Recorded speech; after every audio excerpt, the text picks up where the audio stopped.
Thank you, Lord. So, ayan, meron naman tayong snacks ngayon, pang merienda. Goldilocks Puto Ubi Cheese.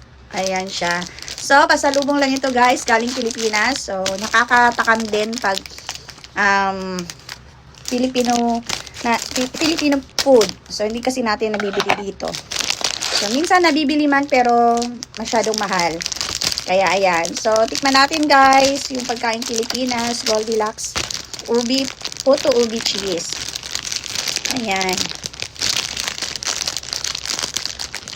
So, ayan siya. Ayan, tikman natin.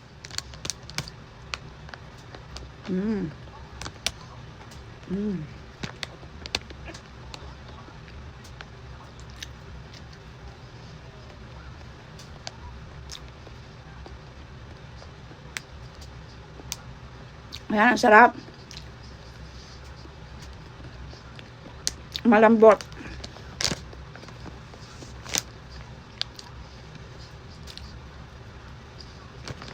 Sarap.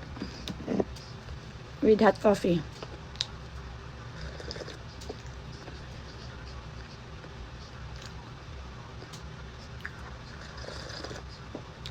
Ayan, ang sarap na.